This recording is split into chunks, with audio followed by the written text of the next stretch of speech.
I woke up in the darkness of a hospital room, my body frozen like concrete, and the first thing I heard was my daughter's voice saying the words that would change everything. "He's not going to last the week, Kevin." The doctor said the stroke fried his brain. "We need to move fast before the lawyers get involved." I tried to open my eyes, but my eyelids felt like they were welded shut. I tried to move my fingers, to clench my fist, to do anything that would prove I was still alive inside this useless body. Nothing worked. The signals from my brain were dying somewhere in my shoulders, never reaching my limbs. But my ears worked perfectly. Every word they spoke cut through the antiseptic air like a razor blade. "What about Mom?" my son-in-law, Kevin, asked. His voice was low, nervous, the voice of a man who owed money to the wrong people. "Mom is the easy part," my daughter replied. I could hear the click of her expensive heels on the linoleum floor as she paced beside my bed. She doesn't even know what year it is anymore. "Once Dad dies, we file for guardianship, sell the ranch, and put her in that state facility in El Paso. The one that takes Medicare." My heart slammed against my ribs so hard I thought the monitor would give me away. Not my wife, not my Margaret. We had been married for 52 years. She was my compass, my anchor, the only soft thing in my hard life. Her Alzheimer's had been stealing her memories for 3 years now, but she still recognized my face. She still held my hand every night before bed. And my daughter wanted to throw her away like garbage. "The ranch is worth at least $4 million, Kevin said, his voice rising with greed. "The oil rights alone could set us up for life. But your dad has everything locked in that trust." "We'll break the trust," my daughter said, her tone ice cold. "I've already talked to a lawyer in Houston. He says if we can prove Dad is mentally incompetent, we can challenge the documents. And look at him. He's a vegetable. He's done." She leaned close to my bed. I could smell her perfume, the expensive French one I had bought her for her 40th birthday last year. The same daughter who used to ride on my shoulders through the cattle fields. The same little girl who cried when her first horse died and I held her all night. "Can you hear me, Daddy?" she whispered, her voice dripping with false sweetness. "I hope you can't, because this is going to hurt." I felt something shatter inside me that had nothing to do with the stroke. "My name is William Cross. Will to my friends, though I don't have many of those left. I'm 68 years old. I spent 45 years building the Cross Ranch from a broken-down 200-acre spread into one of the largest cattle operations in West Texas. I know about hard work. I know about loyalty. I know about looking a man in the eye and shaking his hand and meaning it. And lying there in that hospital bed, I learned that blood means nothing when money is on the table." The monitor beside me started beeping faster. My heart rate was spiking from the rage that flooded my system. I wanted to sit up. I wanted to grab my daughter by her designer collar and shake her until she remembered who raised her. "He's reacting to something," Kevin said nervously. "It's just reflexes," my daughter replied. "The doctor said his brain is scrambled. He's not in there anymore." She was wrong. I was very much in there, and I was making a decision that would define the rest of my life. I did not open my eyes. I let my body go limp. I retreated into the darkness, not because I was weak, but because I was a rancher. And a good rancher doesn't charge at a rattlesnake. He waits for the right moment to cut off its head. They left an hour later, talking about real estate agents and bank accounts. They left me alone in the dark with the steady beeping of machines and the burning fire of betrayal in my chest. I waited until the night shift came on. I waited until the hallway outside my room went quiet. Then I forced my right eye open. The room was dim, lit only by the glow of monitors. My left side was still dead weight from the stroke, but my right arm responded when I commanded it to move. Slowly, painfully, I reached for the IV line. I had a plan. I always had a plan. In my boot, which was sitting in a plastic bag on the chair across the room, was a prepaid cell phone. I kept it for emergencies, for secure calls I didn't want traced. Getting to that chair took me 15 minutes of dragging my body across the cold floor, leaving a trail of blood from the IV I had ripped out. But I made it. I dialed the only number I trusted, Cross Ranch. A gruff voice answered on the second ring. "Hector," I whispered, my voice barely working. It's Will. I need an extraction. Code Black. There was a pause. Hector Mendoza had been my ranch foreman for 30 years. He was the closest thing I had to a brother. We had served together in Vietnam, survived the same firefights, buried the same friends. When I said Code Black, he knew exactly what it meant. Location? Hector asked, already moving. I could hear keys jingling in the background. County General. 3rd floor. They think I'm brain dead, Hector. They're coming for everything. Margaret isn't safe. Understood. I'm bringing the truck. 20 minutes. I hung up and let the phone drop to my chest. Tears burned in my eyes, but I refused to let them fall. Not yet. There would be time for grief later. Right now, I had a war to fight. Hector came through the service entrance with 2 of my most trusted ranch hands. They moved like the soldiers they used to be. Silent and efficient. They loaded me into the back of my own pickup truck, covered me with blankets, and drove into the Texas night. But we didn't go to the ranch. That was the first place they would look. We went to the cabin. The old hunting cabin up in the Davis Mountains that I had bought 30 years ago under a different name. It wasn't on any documents connected to the Cross family. It was my contingency plan. My fortress in case the world ever fell apart. The world had fallen apart. The first thing I did when we got to the cabin was call my lawyer. Marcus Webb was 72 years old, a former Marine who had handled my legal affairs for 4 decades. When I told him what I had heard in that hospital room, he was silent for a long moment. How fast can you move the assets? I asked. Will, if we do this, there's no going back. I don't want to go back, Marcus. I want to protect my wife. And I want to teach my daughter a lesson she'll never forget. Marcus sighed. I'll need 3 days. You have 2. The next 48 hours were a blur of phone calls, wire transfers, and legal documents. Marcus worked around the clock. By the time my daughter realized I was missing from the hospital, the Cross Family Trust had been dissolved and reconstituted under a new structure, a structure that excluded her completely. But I wasn't done. Not by a long shot.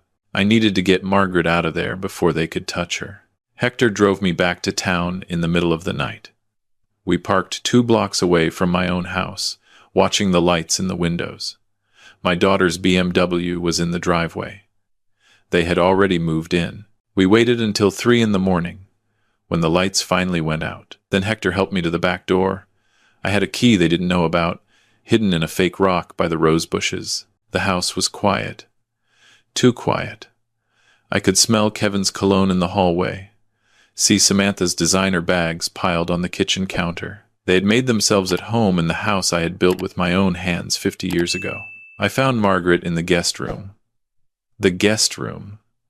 They had moved my wife out of our bedroom and stuck her in the smallest room in the house, like an unwanted relative. She was awake, sitting on the edge of the bed, staring at the wall. When I opened the door, she looked up at me with those beautiful blue eyes that I had fallen in love with at a church dance in 1972. Will? She whispered. Is that you? It's me, sweetheart. We're leaving. Leaving? But this is our home. I helped her stand, wrapping a blanket around her thin shoulders. She had lost weight. Her hands were shaking. Not anymore, Margaret. This isn't home anymore. We were almost to the back door when I heard footsteps on the stairs. Dad? My daughter's voice cut through the darkness. Dad, what are you doing? I froze.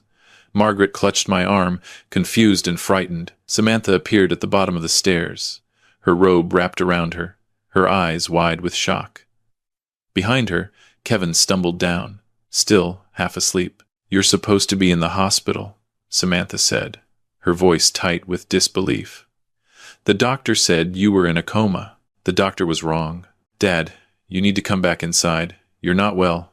We can talk about this in the morning. I looked at my daughter. I looked for the little girl who used to help me feed the horses at dawn. I looked for the young woman who had cried at her mother's Alzheimer's diagnosis. I found a stranger. I heard you, Samantha. In the hospital. I heard everything. Her face went pale. For a moment, just a moment, I saw a flicker of shame cross her features.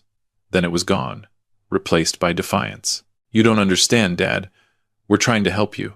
You can't take care of Mom anymore. You can't take care of yourself. I've been taking care of myself since before you were born, and I'll be taking care of your mother until the day I die." Kevin stepped forward, puffing up his chest like he had any authority in my house. "Will, be reasonable. The ranch is too much for you. The oil company is offering serious money. We can all benefit from this." "We?" I laughed, a bitter sound that echoed through the dark hallway. "There is no we, Kevin. There never was." I opened the back door. The cold night air rushed in, carrying the scent of sage and cattle. "If you walk out that door," Samantha said, her voice rising to a shrill pitch, "I'll have you declared incompetent. I'll take everything. I'll make sure you never see a penny of your own money." I turned back to look at her one last time. "You can try." We disappeared into the night. For the next 3 weeks, I stayed at the cabin, rebuilding my strength while Marcus worked his legal magic. The stroke had taken some mobility on my left side, but physical therapy and pure stubborn willpower brought most of it back. I was walking with a cane by the second week. Margaret did better in the mountains. The quiet helped her. The clean air, the simple routine, the absence of stress. She still had her bad days, but there were more good ones. She remembered my name more often than not. Meanwhile, Samantha and Kevin were unraveling. I had installed security cameras in the ranch house years ago, hidden in the smoke detectors and light fixtures. I watched them on my laptop, saw them tearing through my office, looking for the deed, looking for the bank statements, looking for anything they could steal. I watched Kevin throw my father's war medals against the wall when he discovered the accounts were frozen. I watched Samantha scream at Marcus Webb's secretary when she found out the trust had been modified. I watched them hire a private investigator to find me. He got close once, but Hector spotted his car on the mountain road, and we went dark for 3 days. They were getting desperate, and desperate people make mistakes. The mistake came in the form of a forged power of attorney. Samantha had found a lawyer, some disbarred ambulance chaser in Odessa who was willing to do anything for the right price. Together, they created a document that gave her full control over my affairs, claiming I had signed it before my stroke. They used it to try to withdraw money from my business account. The bank flagged the transaction immediately. I had been waiting for this. Marcus had been waiting for this. The moment the forged document hit the banker's desk, my legal counterattack began. I called my grandson. Tommy was Samantha's son from her first marriage, a good kid I had helped raise after his father walked out. He was 22 now, working at a drilling company in Midland.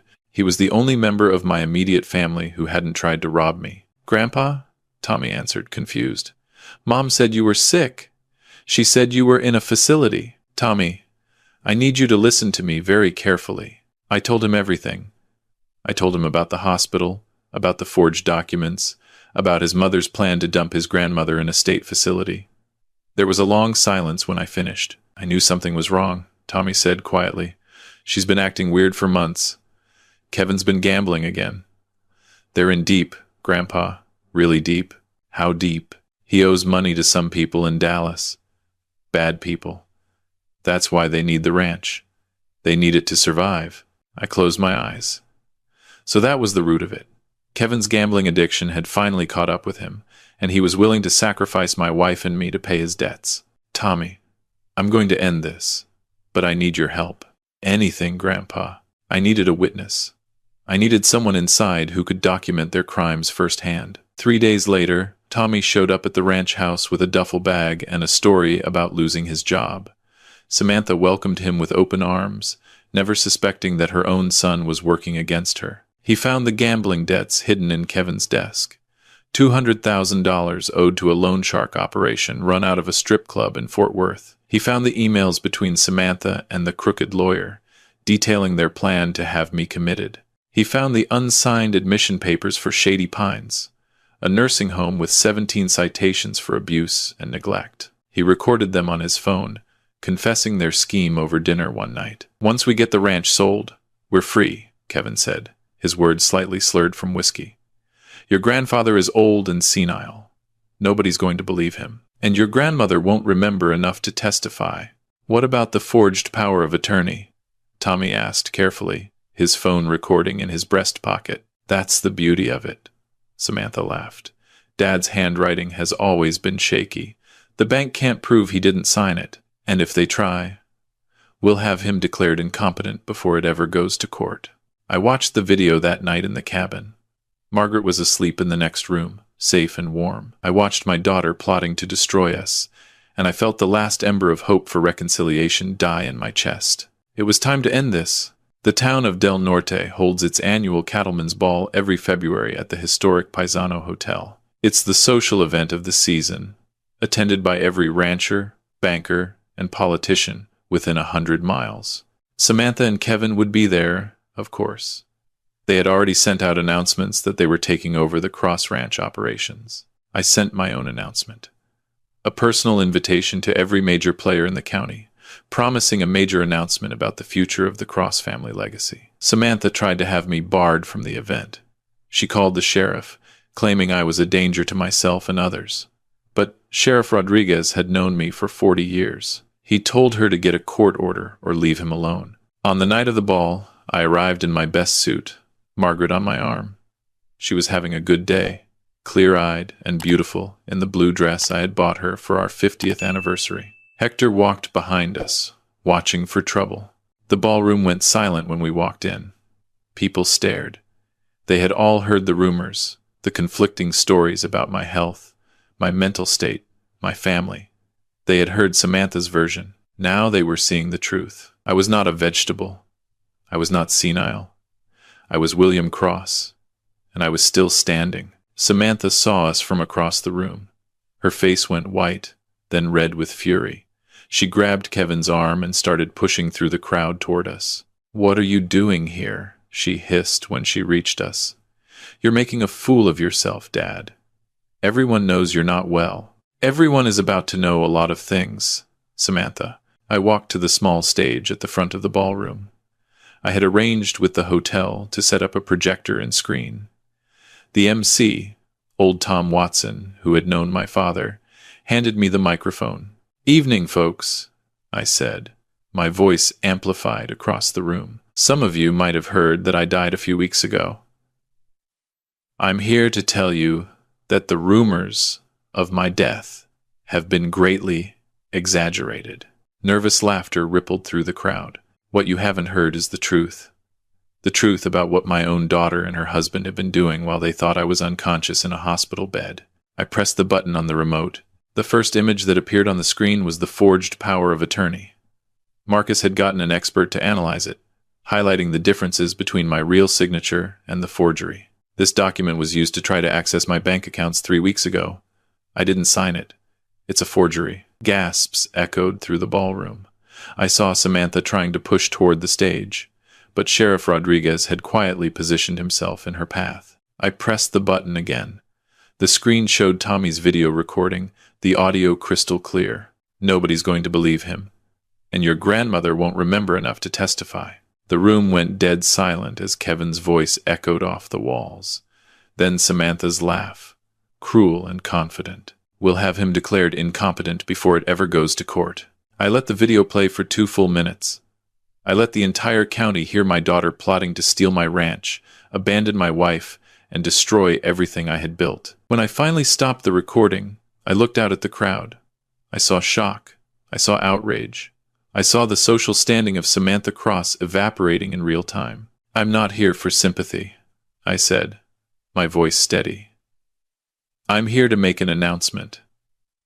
As of this morning, the Cross Ranch has been transferred to a charitable trust. The land will be preserved as a wildlife conservation area. The oil rights have been sold to an ethical drilling company, with all proceeds going to Alzheimer's research and elder abuse prevention." I looked directly at Samantha, who was standing frozen in the middle of the ballroom, her face a mask of horror. My daughter was right about one thing. I can't take it with me. But she was wrong about who gets it when I'm gone. Kevin tried to run. He made it 3 steps before 2 deputies grabbed him. Samantha screamed, actually screamed, a sound of pure rage that echoed through the chandeliers. "You can't do this," she shrieked. "That's my inheritance. I'm your daughter." I walked down from the stage, Margaret still holding my arm. I stopped in front of Samantha, close enough to see the tears of fury in her eyes.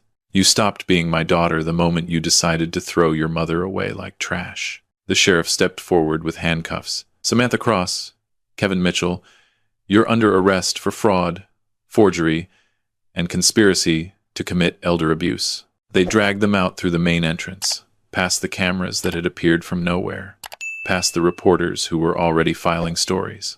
The cattleman's ball had never seen a scandal like this. I watched them go. I felt nothing. Not satisfaction, not grief, not anger. Just a hollow emptiness where my love for my daughter used to live. Margaret tugged at my sleeve. Will, I'm tired. Can we go home now? I looked down at my wife, my partner, my reason for fighting. Yes, sweetheart, let's go home. We drove back to the cabin that night. Hector played old country music on the radio, and Margaret hummed along, remembering the words to songs she hadn't heard in decades. 2 months later, we moved to Costa Rica. I bought a small house on a cliff overlooking the Pacific, with a garden where Margaret could grow flowers and a porch where I could watch the sunset with a glass of whiskey in my hand. Samantha got 7 years. Kevin got 5. The gambling debt caught up with them anyway, since the loan shark didn't care about prison walls. I heard Kevin ended up in the hospital wing with 2 broken legs. I could have let the loan shark finish the job. I could have walked away completely, but in the end, I did something that surprised even myself. I paid Kevin's debt. Not because I forgave him. Not because I wanted to save my daughter's husband. I paid it because I wanted her to live long enough to understand what she had lost. I wanted her to sit in that cell, healthy and whole, knowing that she had traded her family for nothing. I sent her one letter. It contained a photograph of me and Margaret on our new porch, the ocean sparkling behind us. On the back, I wrote 3 words: we are happy. Tommy visits twice a year. He's running his own drilling consulting business now, doing well for himself. He looks at his mother sometimes with a sadness I understand too well. You can't choose your parents, but you can choose who you become. Margaret passed away last spring, peacefully, in her sleep, with my hand in hers. She knew my name right up until the end. She told me she loved me, and I told her I loved her too, and then she was gone. I buried her here, in the garden she loved, overlooking the ocean. The headstone reads, Margaret Cross, beloved wife, finally at peace. I sit on the porch most evenings now, watching the sun sink into the Pacific, thinking about the life I built and the family I lost. I don't regret the revenge. I don't regret burning it all down to protect the woman I loved. But I do wonder sometimes about the little girl who used to ride on my shoulders through the cattle fields, laughing in the Texas sun. She's still in prison. She's due for parole next year. I don't know if I'll see her. I don't know if I want to. What I do know is this: blood doesn't guarantee loyalty. Money reveals the truth that manners hide, and the best revenge is not destroying your enemies. It's outliving them. It's finding peace when they expected you to find a grave. My name is William Cross. I am 69 years old. I survived a stroke, a betrayal, and the loss of my only daughter. And I'm still here, still standing, still watching the sunset every evening with a glass of whiskey and the memory of my wife's smile. Before I end this story, I want to ask you something. Hit the like button if you believe family should mean something. Subscribe if you've ever had to stand up to someone who underestimated you. And leave me a comment telling me where you're watching from and whether you think I made the right choice. Because I'll tell you the truth. Some nights, I'm not sure myself. But then I look at the photograph of Margaret on the mantle, the one from our wedding day. Both of us, so young and hopeful. I remember the look in Samantha's eyes when she said those words in the hospital. I remember the nursing home citations, 17 counts of abuse and neglect. And I know I did what I had to do. Some people are worth protecting. Some bonds are worth breaking. And some lessons can only be taught in fire. This is William Cross, signing off from Costa Rica. The sun is setting, my glass is empty, and somewhere in Texas, my daughter is counting the days until her release. I hope she uses them wisely. I hope she finds the girl she used to be. But that's not my responsibility anymore. My responsibility is right here, in this garden, with the ocean wind carrying the scent of flowers my wife planted. I am finally free.